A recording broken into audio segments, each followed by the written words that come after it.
In the shadow of the pyramids, archaeologists make an extraordinary discovery. This oval shape, this is the name of the king, Kha'ifra, the owner of the second pyramid. A black lake, deep under Giza, a team of divers, and a floating stone coffin. This isn't a movie, this is what archaeologists found. A discovery that should change history. But here's the catch. The officials who saw what was inside sealed the project immediately. They buried the report, the data, and the story.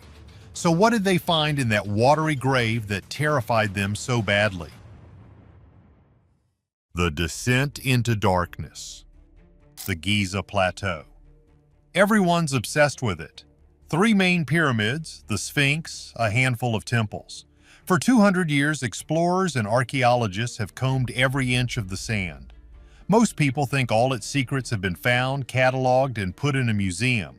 Yeah, about that. What most people don't realize is that the Giza Plateau isn't solid. It's a massive, porous piece of limestone sitting on top of a huge natural aquifer.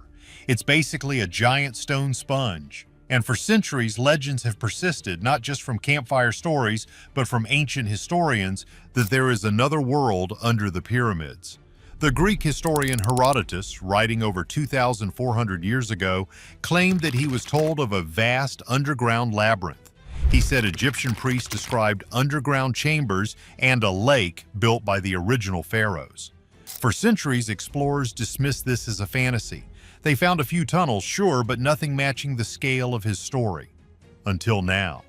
It all started with a new mapping project, not for treasure, but for water. A team of hydrologists and archaeologists was using ground-penetrating radar to map the aquifer, trying to see how modern pollution was affecting the ancient monuments. They were scanning an area a few hundred yards southwest of the main pyramids, an empty patch of sand most tourists ignore. That's when the readings went crazy. The radar showed a void, not a small tomb, not a simple tunnel. It showed a massive, multi-level structure descending deep into the bedrock, deeper than any known tomb. And at the bottom, the reading showed a huge cavity, an anomaly the size of a football field. The technicians thought their gear was broken, but the readings were real. So here's the deal. They got a special permit. This wasn't a normal dig. They brought in a specialized team. Not just archaeologists with brushes, but engineers and, crucially, cave divers. They found the entrance exactly where the radar said it would be, buried under 20 feet of sand. It wasn't a grand doorway, it was a simple square-cut shaft, just like an old well. The air coming out of it was cold and smelled strange, like ozone and wet metal. The first level was about 30 feet down, a small, dry chamber. Nothing in it. Dust, bones of desert animals that had fallen in. The team set up their lights and ropes and kept going. The second level was another 50 feet down. This chamber was bigger and the walls were carved, but not with hieroglyphs. The carvings were just lines. Thousands of parallel lines, cut with a precision that was baffling. It looked less like a tomb and more like a machine. And at the far end of this chamber was another shaft. This one went straight down into darkness. This is where the divers took over. The shaft was flooded, the water was pitch black and perfectly still. The team leader, an ex-Navy diver named Ken, was the first to go in. His helmet cam streamed back a grainy, green-tinted image. He descended 10 feet, 30 feet, 50 feet.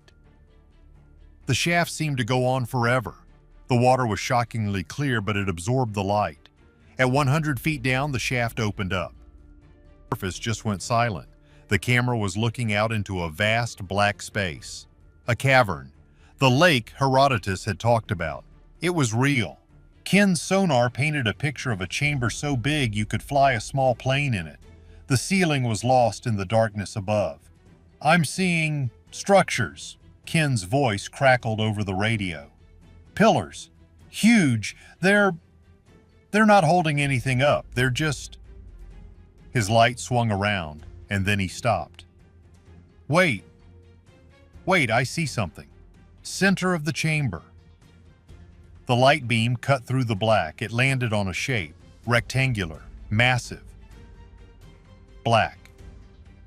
"It's a sarcophagus," someone on the surface whispered. "It's a coffin."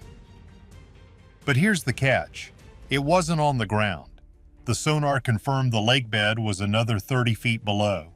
This massive 100-ton box of solid basalt was floating.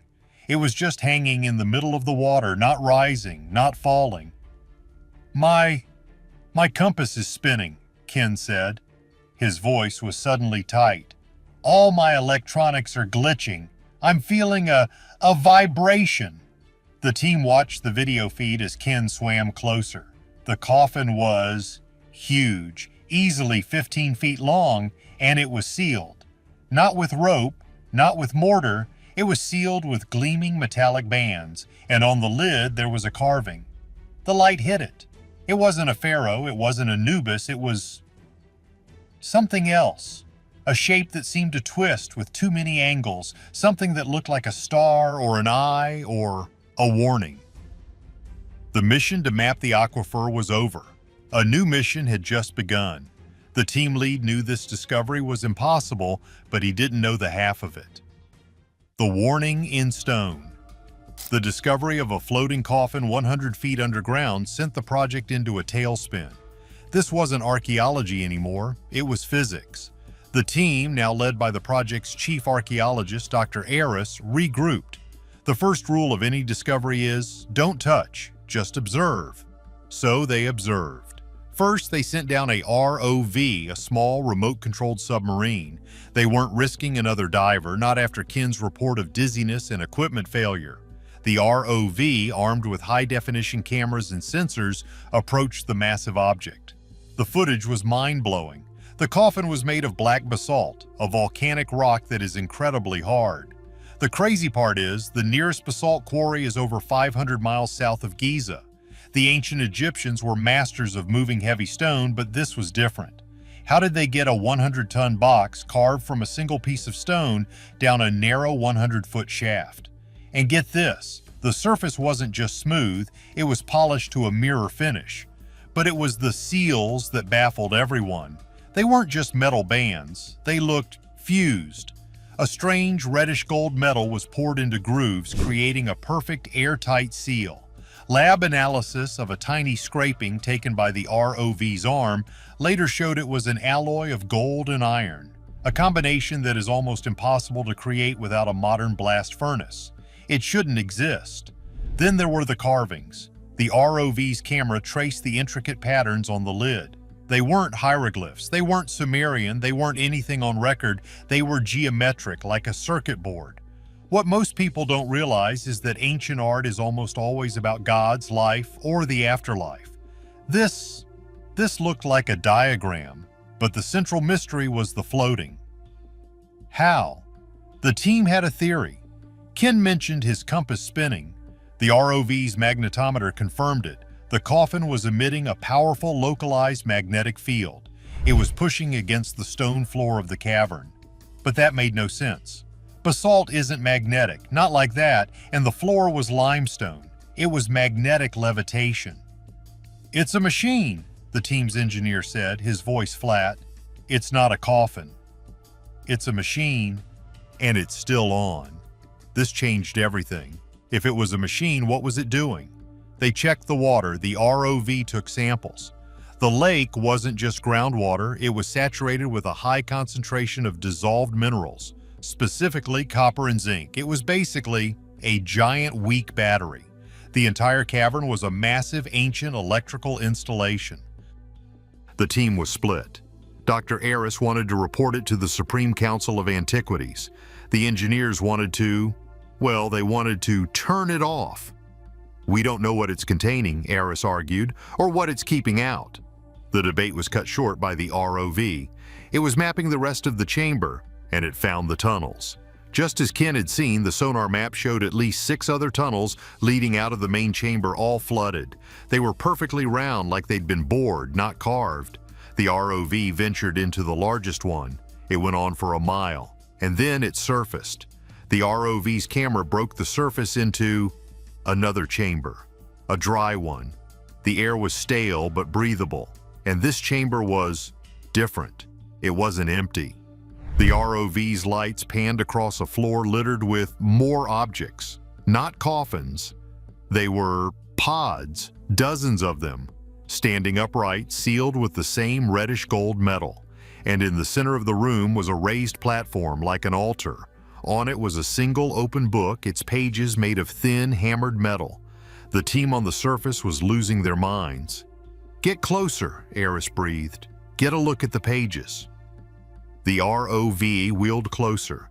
Its camera zoomed in. The pages were covered in the same circuit board language as the Coffin. And then a new sound came over the ROV's microphone. A low, rhythmic thump, thump, thump. It wasn't coming from the ROV, it was coming from the pods. A light on one of the pods, dark for millennia, flickered and turned green.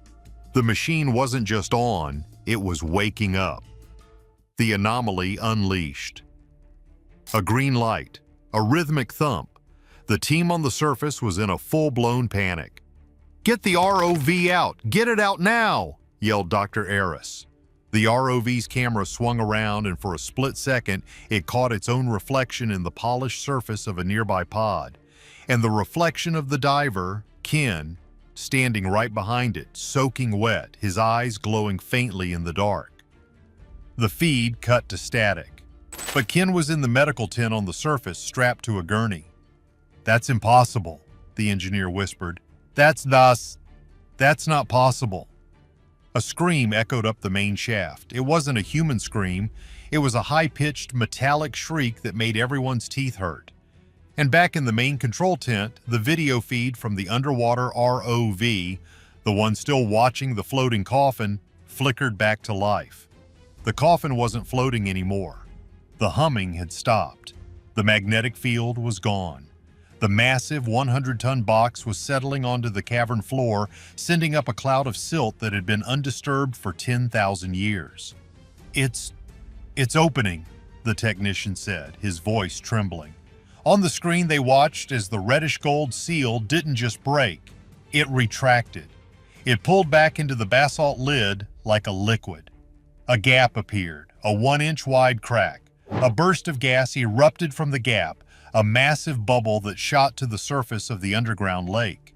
The audio sensors picked up a hiss, and then something came out. It wasn't a mummy, it wasn't bones. It was a thick, oily, reddish-black substance. It looked like crude oil, but it glowed. It seeped out of the 1-inch gap and into the water. "Get a sample!" Eris yelled, his scientific curiosity battling his terror. "Move the ROV closer." The ROV, which was back online, moved in. Its little pincer arm reached out, a sample vial ready. The black substance stopped. It wasn't just seeping anymore, it coiled in the water like a snake. It seemed to sense the ROV, and then it attacked.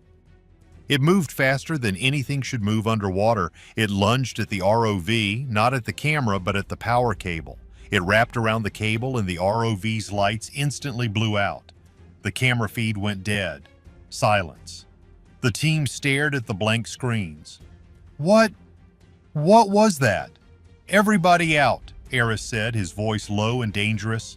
"Pack it up. We are sealing this shaft now."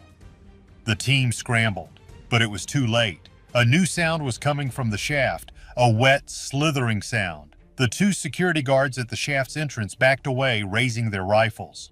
"Sir," one of them called, "you need to see this." Eris ran outside. The reddish-black substance was coming up the shaft. It was climbing the ropes and cables the team had set up, moving with a horrifying, intelligent speed. It wasn't a liquid, it was a colony. Millions of tiny metallic particles moving as one. It's a nano swarm," the engineer breathed, staggering back. "It's alive." The substance reached the surface. It spread out on the sand, forming a perfect 10-foot circle. It seemed to taste the air.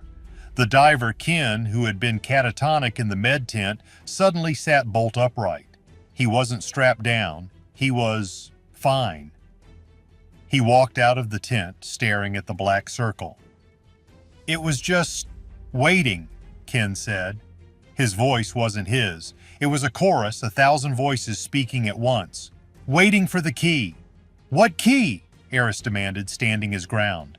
Ken smiled. He pointed at the ROV's dead feed. The the one we just sent. It was a prison, and we just delivered the parole. The black circle on the sand began to spin. It rose up, forming a dark, shifting column.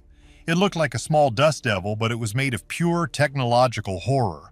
It shot into the sky faster than a bullet and vanished.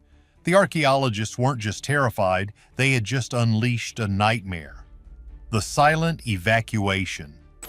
What happens when an ancient technological nightmare escapes in front of 24 witnesses? A cover-up, a fast one. Within an hour, the entire Giza plateau was swarming. Not with tourists, with soldiers, black trucks, unmarked helicopters. The Egyptian military locked the site down. Dr. Aris and his team were rounded up. Their phones, laptops, and data drives were confiscated. They were placed in protective quarantine at a nearby military base. So, here's the deal. They were debriefed for 3 days. No sleep, bright lights, endless questions. What did you see? What did you touch? Who did you talk to? Dr. Aris told them the truth. The floating coffin, the magnetic field, the circuit board carvings, the pod room, the black thing. They told him he was hysterical, that he'd suffered a mass hallucination from subterranean toxic gases. What about Ken? Aris demanded. Explain Ken. Ken was gone. The military said he'd had a psychotic break and was transferred to a special hospital. No one on the team ever saw Ken again. After 3 days, the team was released with a very simple, very clear warning. What happened in the shaft never happened. It was a gas leak, a tragic scientific mishap. The project was over. If they ever spoke of it, to the press, to their families, to anyone, they would be charged with threatening Egyptian national security, and they would not go to a hospital. Dr. Aris returned to his university, a broken man. He was placed on indefinite administrative leave. His career was over. The site of the shaft, it was sanitized. The official story was that the shaft was geologically unstable. A team of military engineers filled it with 500,000 gallons of quick-drying concrete. They buried the entrance under 30 feet of rock and sand. As far as the world knew, the Giza water mapping project had found nothing. But Dr. Aris knew better. He couldn't sleep. He kept seeing that thing, that black column shooting into the sky. He had to know. He still had one piece of data, a tiny sample of the lake water he had hidden in a false-bottomed coffee thermos. He took it to a friend, a biologist he trusted, someone completely off the grid. The results came back a week later. The biologist was pale. Aris, he said, this water, it's empty. What do you mean? I mean there is nothing living in it, no bacteria, no microbes, no algae, nothing. It's sterile, as if something has consumed all the life force right down to the microbial level. Aris felt a cold dread. The black substance. It wasn't just a machine, it was hungry. But the real wow factor came from the biologist's other test. The copper and zinc, the biologist said, they're not natural. The isotopes, they're wrong. They're not from our solar system. The coffin, the water, the thing inside, it wasn't Egyptian, it wasn't even human. And it was out. The team tried to move on, but they were haunted. The engineer who had identified the nano swarm took his own life 2 months later. The team's linguist, who had been studying the circuit language, was found in his apartment, having covered every wall in the strange angular symbols written in his own. Well, let's just say it was a red liquid. The archaeologists weren't just terrified, they were being hunted. The cage was open and its guardian was collecting the keys. The labyrinth awakens. Dr. Aris was the only one left. He wasn't just a scientist, he was the lead geophysicist, the one who calibrated the ground-penetrating radar that found the anomaly in the first place, the one who argued with the dry team that their active sonar was a monumentally bad idea. Now he was the last one. The others, the divers, the technicians, the dry team from the rival military department, were gone. Mark, the lead diver, the one who first saw the floating sarcophagus, his wife said he just walked into the Red Sea 2 weeks after the incident and never came back. His gear was found neatly folded on the beach. Dr. Hassan, the chief archaeologist, the man who could read hieroglyphs like a newspaper, He's in a private institution in Switzerland, staring at a blank wall, repeating a single untranslatable word. It's not a hieroglyph, it's not any known language. The rest, the technicians, the dry team, vanished, black-bagged. Their employment records scrubbed, their families told they died in a training exercise, scrubbed from existence. So Eris lived in a small, cramped apartment near the old market, windows covered in aluminum foil, paranoid and working. He was a man with 3 PhDs who now looked haunted. He lived on canned beans and bottled water. He never, ever drank from the tap. He knew he couldn't go to the press. They'd laugh him out of the room, or worse. The official story was already set in stone. A tragic accident during a routine archaeological survey. They called it a methane gas pocket ignition in a flooded, unstable chamber. A lie. A clean, simple, government-approved lie. He knew he couldn't go to the government. They were the ones who put the 2-ton concrete plug in the main shaft less than 12 hours after the incident. They didn't even retrieve the equipment or the bodies. They weren't sealing a tomb, they were corking a bottle. And they were terrified. So he did the only thing he could. He became a conspiracy theorist. He started an anonymous blog, hosted on a server in Eastern Europe. He began leaking his real findings, the raw GPR data, the sonar maps of the 6 ancillary tunnels that fanned out from the main chamber, tunnels the official report omitted, the water analysis that showed impossible isotope ratios, isotopes that shouldn't exist on Earth, the blurred, half-corrupted video frame from the ROV just before it went dark, the frame that showed the pod room. He mixed it in with so much other Giza nonsense. Aliens, Atlantis, lizard people, Hollow Earth, claims the Sphinx was a weather control device. It was digital camouflage. He buried his terrifying, peer-reviewed data under a mountain of junk. He made himself look like a crank, a lunatic, another voice screaming in the static. But he hoped, he prayed, that someone smart would see the data in the noise, that someone would see the signal, not the static. So is this real? Did this happen overnight? Are we missing a key detail? The thing is, the Osiris shaft is real. You can look it up. The 3-level, 100-foot deep shaft. The flooded chamber at the bottom. The massive black diorite sarcophagus down there is real. The archaeologists who found it in the 90s said it was empty. This is the 20% of the story that's credible. It's the baseline truth you can find on any history website. But what Eris's leaked data suggests is the 80% that's terrifying. He claims the concrete plug the military used, the one they poured in a blind panic, it's not holding, it's cracking. Hairline fractures, spider webbing from the center. He pointed to new high-resolution satellite thermal imaging. The Giza Plateau is cold, or part of it is. A cold spot has appeared centered right on the filled-in shaft, a patch of desert that is 10 degrees colder than the sand around it. At night, it's 20 degrees colder. It's draining energy, sucking the heat right out of the air. But Eris's later posts got stranger. He claimed the thermal imaging was a misdirection. "It's not cold," he wrote, his tone frantic. "It's slow." He uploaded corrupted data files from a local atomic clock at a Cairo university showing it was losing nanoseconds. A day later, microseconds.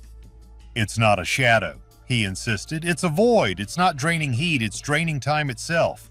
He claimed the cold spot was a patch of reality where the laws of physics were being rewritten, a blister on the world, eating the present to power something else. He posted cell phone data from tourists. Geotagged photos taken inside the cold spot had their timestamps corrupted by hours. Videos would mysteriously lose frames, jumping and skipping. Batteries would die in seconds, not drained but aged to death, their chemical potential exhausted. It wasn't just draining heat, it was unmaking energy. Eris's theory? The thing that escaped, the black substance the divers reported clouding the water before the blackout, was just a scout, a messenger, a single drop of something. The real anomaly is still down there, the pod room. The floating coffin wasn't a prison for the black substance, it was a power source for the entire labyrinth. And when the ROV from the other team, the dry team, the military spooks, woke up the pods. The power source answered. The dry team wasn't there to explore, they were there to weaponize. Eris leaked a single 30-second audio file from their comms, recorded just before the feed cut. You can hear them. They weren't using gentle sonar, they were using active pulse radar. They were pinging the pods, hitting them with focused energy. "We have resonance," one of them says, his voice calm, academic. "Main object is responding to stimulus. The pods are lighting up, they're singing." Eris's note was scribbled below the file. They knocked, and it answered. The coffin settling wasn't a failure, it wasn't an accident, it was an activation. It breached the containment. But what was the scout? The team reported a burst of black liquid, but Eris laughed at that. "You're thinking biological, stop." In a now-deleted post, he claimed the scout wasn't a thing. It was a high-frequency acoustic signal. A scream that went up. A coherent, structured burst of information that shot out of the shaft at the speed of sound. He said the military didn't just plug the shaft with concrete, they tried to mute it. But it was too late. The signal didn't just go up, it went out. It bounced off the ionosphere, and it was answered. Who answered? Eris posted a link. A single classified report from a deep space listening array in Chile. A single coherent radio burst, originating from beyond the Oort cloud, was detected 72 hours after the Giza incident. The transmission lasted exactly 1.4 seconds. It wasn't radiation, it wasn't a pulsar, it was data. And the translation? The decoded message, which Eris claimed was scrubbed from the final public report. It wasn't hello, it wasn't we come in peace, it was acknowledged. We, the divers, found the coffin. The archaeologists were terrified by what was inside, an ancient alien technology. But the real terror is what Dr. Eris posted just last week before his blog went dark. This is the theory that got his first 2 blogs scrubbed from the internet. The Giza complex, the pyramids. They aren't tombs, they aren't generators, they're lenses. Eris claimed the pod room network is the power source, the battery, and the 3 Giza pyramids are the focusing array. He pointed to the granite in their construction. It's full of quartz crystal. It's not for strength, he wrote, it's for tuning. The entire king's chamber is a resonance capacitor. It's built to vibrate at a specific, impossible frequency. They were built to aim the energy. He posted ancient star maps claiming the shafts in the Great Pyramid weren't for viewing the stars. They were for targeting them. They're not weapons, Eris wrote. They're transmitters. They're gates. And they just sent the keys to the lock in deep space. He claimed the scout signal was the address. The pyramids aimed it. The coffin provided the power. The entire complex was a long-range antenna, and it just told something very far away that the front door was open. Then came the sonar map. Not his. A new one leaked from a friend in the military. It showed the underside of the plateau. The 6 tunnels. They're draining the aquifer. The lake under the plateau is almost empty. And that, Eris said, was the most terrifying lie of all. The aquifer wasn't just draining. His final desperate posts showed leaked water analysis. The military is pumping tons of ozone and chlorine into the aquifer, a frantic, secret effort to kill it. But it's not working. The water isn't just empty, it's sterile. Too sterile. Everything is dead, except for one new molecule. A complex, non-carbon-based protein chain that self-replicates. The black substance from the coffin didn't escape into the water. It's becoming the water. The network isn't draining the Nile, it's infecting it. Eris posted a single horrifying lab report from a stolen sample. They put a drop of the new water in a petri dish of E. coli. The bacteria didn't die, they changed. They stopped dividing, they just linked. They formed a new crystalline structure, a biocircuit. It's not an infection, Eris typed. It's an upgrade. It's rewriting life at the molecular level. It's making it compatible. And the pod room, it's not a room, it's a station. The map showed those tunnels connect everywhere. One goes to the Mediterranean, one heads south toward the source of the Nile, and one goes straight under Cairo. Eris's map showed it doesn't just pass under the city, it stops there. It terminates in a massive unseen cistern right under Tahrir Square. It's not a transport line, it's a delivery system. The pod room is manufacturing this new, living water, and it's pumping it right under the feet of 20 million people. Waiting. Waiting for what? Eris's final post was just an image, a diagram of the Cairo municipal water system. The cistern wasn't just under the city, it was connected to the main water intake. The labyrinth, Eris claimed, wasn't a tomb, it wasn't a machine, it's a network. It's a terraforming engine. And the thing that was sleeping in it? It's not sleeping anymore. The cold spot isn't a thing, it's a shadow. It's the shadow of the lock that's coming. The key has been sent. The address is known. The Giza Plateau has kept its secrets for 5,000 years, but maybe this is one secret that was meant to stay buried. What do you think? Was this an ancient power source or a weapon we just unleashed? Let us know below, and don't forget to like and subscribe.